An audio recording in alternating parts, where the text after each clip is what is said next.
नमस्कार प्यारे विद्वान साथियों, मैं महेंद्र चौधरी आप सभी का पीएसपी के इस ऑनलाइन डिजिटल प्लेटफॉर्म पर हार्दिक स्वागत करता हूं।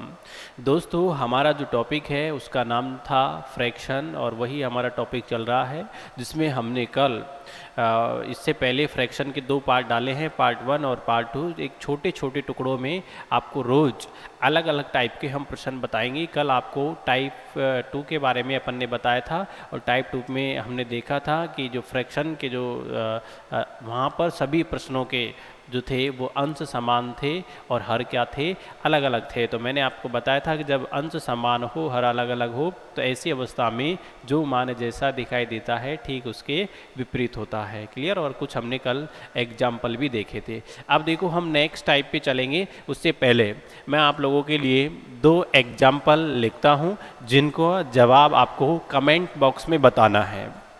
ठीक, ये कल की जो टाइप है उसी से संबंधित है। जैसे मान लीजिए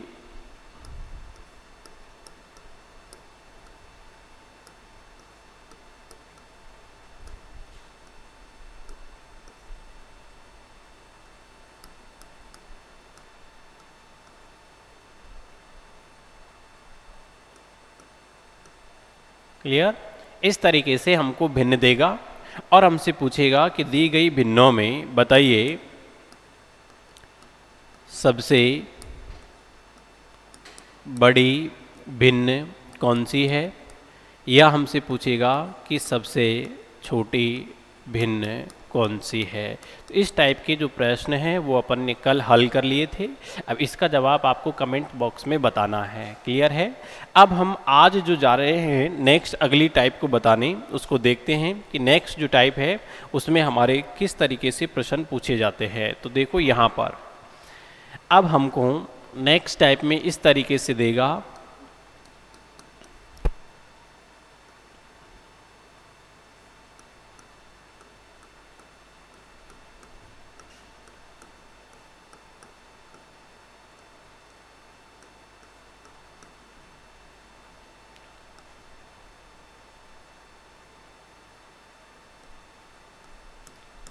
और हमसे पूछेगा कि बताइए दी गई भिन्नों में सबसे बड़ी भिन्न कौन सी है। यानी या तो हमसे पूछेगा कि सबसे बड़ी भिन्न कौन सी है, या हमसे पूछेगा कि सबसे छोटी भिन्न कौन सी है, या वही हमको भिन्नों को आरोही क्रम में लिखिए या फिर भिन्नों को अवरोही क्रम में लिखिए।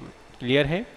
तो यहाँ पर हम कैसे देखेंगे कि ये दी गई जो भिन्न है उसमें सबसे बड़ी कौन सी है और सबसे छोटी कौन सी है। अब देखो, इस वाले प्रश्न में और पिछले वाले प्रश्नों में कुछ अंतर है। अंतर क्या है कि भाई वहाँ पर तो सभी का अंश समान था, जबकि यहाँ पर क्या समान है, सभी का हर समान है। तो ध्यान रखना मित्रों, जब भिन्नों का क्या समान हो, हर समान हो और अंश अलग अलग हो, तो ऐसी अवस्था में जो मान जैसा दिखाई देता है वो सेम वैसा ही होता है। अर्थात हमें जो सबसे बड़ा दिखाई दे रहा है वो वास्तव में सबसे बड़ा ही है, और जो सबसे छोटा दिखाई दे रहा है वो वास्तव में क्या है, छोटा है। क्लियर। तो यहाँ हम बात करें सबसे बड़ी भिन्न की, तो बताओ इन मानों में हमसे सबसे बड़ा जो दिखाई दे रहा है वो क्या है, 15/17। तो इसका मतलब सबसे बड़ा जो मान है वो कौन सा हो जाएगा, 15/17। ऐसे ही अगर हम सबसे छोटे भिन्न की बात करें तो बताइए यहाँ पर सबसे छोटा मान कौन सा है, 9/17। तो सबसे छोटी जो भिन्न है वो हो जाएगी कितनी, 9/17। मान लीजिए अपन से पूछे कि भिन्नों को आरोही क्रम में लिखिए यानी बढ़ते हुए क्रम में लिखिए, तो बताऊँ सबसे छोटी कौन सी है, 9/17। फिर इससे ठीक बड़ी कौन सी है, 11/17। फिर इससे ठीक बड़ी कौन सी है, 12/17। फिर इससे ठीक बड़ी 13/17 और फिर इससे बड़ी कौन सी है, 15/17। क्लियर। अगर हमसे पूछे कि इनको अवरोही क्रम में लिखिए तो हम क्या करेंगे, इसका उल्टा कर देंगे। ठीक है। और मान लीजिए यहाँ हमसे पूछे कि मध्य वाली भिन्न कौन सी है, तो देखो मध्य वाली अगर हमसे भिन्न पूछेगा तो दो इस तरफ दो इस तरफ, तो बताओ बीच वाली जो भिन्न है वो कौन सी हो जाएगी, यानी मध्य वाली जो भिन्न है वो होगी कितनी, 12/17। तो बीच वाली अगर हमसे पूछेगा तो ये हो जाएगी कौन सी, 12/17। क्लियर है यहाँ तक। तो यानी ऐसी अवस्था में जब भिन्नों का अंश अलग अलग हो और जब भिन्नों का अंश अलग अलग हो और हर समान हो, तो ऐसी अवस्था में जो मान जैसा दिखाई देता है ठीक वैसा ही होता है। अर्थात जो मान सबसे बड़ा दिखाई देता है वो वास्तव में भी सबसे बड़ा होगा, और जो मान सबसे छोटा दिखाई देता है वो वास्तव में भी क्या होगा, सबसे छोटा होगा। क्लियर है। तो अपन नोट करते हैं।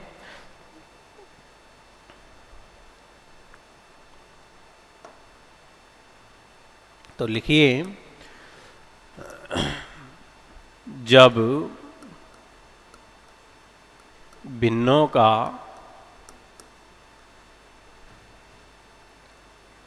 हर समान हो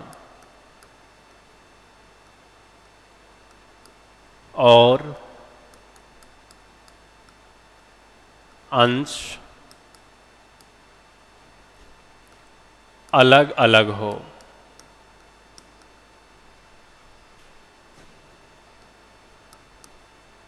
तो ऐसी अवस्था में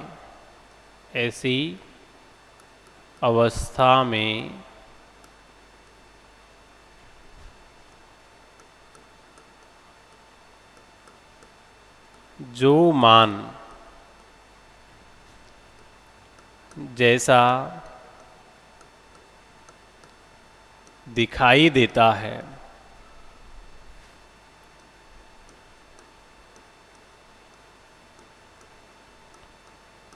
ठीक वैसा ही होता है। अर्थात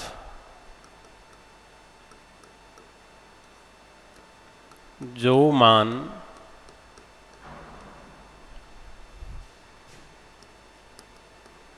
सबसे बड़ा दिखाई देता है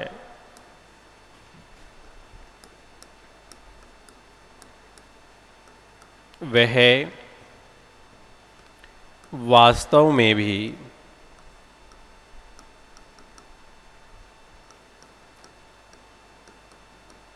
सबसे बड़ा ही होता है। और जो मान सबसे छोटा दिखाई देता है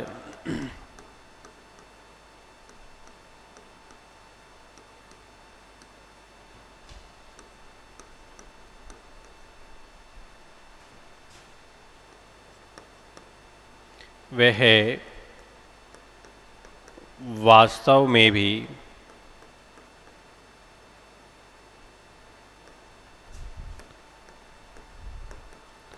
सबसे छोटा होता है। क्लियर है। यानी हमने ये देखा कि जब भिन्नों का हर समान हो और अंश अलग अलग हो, तो ऐसी अवस्था में जो मान जैसा दिखाई देता है ठीक वैसा ही होता है। अर्थात जो मान सबसे बड़ा दिखाई देगा वो वास्तव में भी सबसे बड़ा होगा, और जो सबसे छोटा दिखाई देगा वो वास्तव में भी सबसे क्या होगा, छोटा होगा। क्लियर है। एक और एग्जाम्पल देखते हैं। देखो, जैसे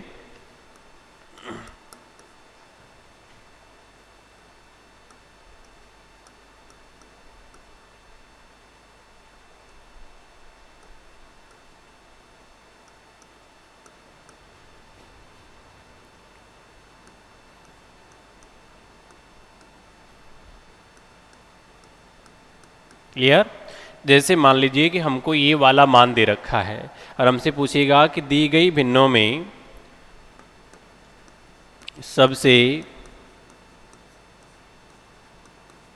बड़ी भिन्न कौन सी है, या हमसे ये पूछेगा सबसे छोटी कौन सी है। क्लियर है? आरोही में लिखिए या अवरोही में, यानी असेंडिंग ऑर्डर या डिसेंडिंग ऑर्डर। तो देखो यहाँ सभी का क्या समान है भाई, हर सभी का समान है। तो मैंने अभी आपको बताया कि जब हर समान होगा तो ऐसी अवस्था में जो मान जैसा दिखाई देगा ठीक क्या होगा, वैसा ही होगा। यानी जो सबसे बड़ा दिखाई दे रहा है वो वास्तव में भी सबसे बड़ा, और जो छोटा दिखाई दे रहा है वो वास्तव में भी सबसे छोटा। तो बताओ सबसे बड़ी भिन्न, तो सबसे बड़ा मान क्या हो जाएगा, 47/51। क्लियर है यहाँ तक? अब नेक्स्ट ये जो लास्ट जो एग्जाम्पल है ये आपके लिए है, ये आपको हल करके कमेंट बॉक्स में बताना है कि इसका आंसर क्या आएगा। देखते हैं।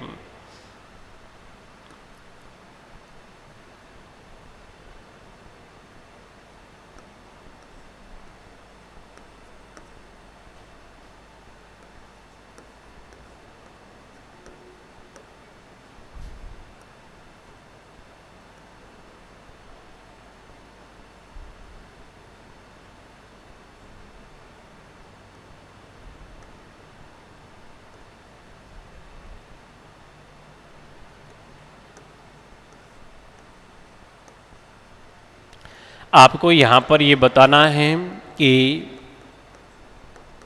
सबसे बड़ी भिन्न कौन सी है। क्लियर है? ये वाला जो प्रश्न है ये आपको कमेंट बॉक्स में कमेंट करके बताना है कि इनमें सबसे बड़ी भिन्न कौन सी है। इसी प्रकार ठीक रोज़ आपको एक एक टाइप के प्रश्न अपन हल करवाने हैं।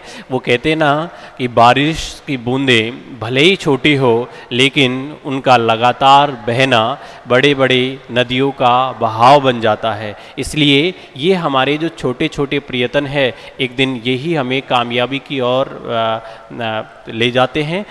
तो आशा और उम्मीद करता हूँ कि आप सभी को यहाँ तक अच्छी तरीके से समझ में आ गया होगा। अगर आपको ये वीडियो अच्छा लगे तो एक बार चैनल को लाइक एंड सब्सक्राइब ज़रूर करें।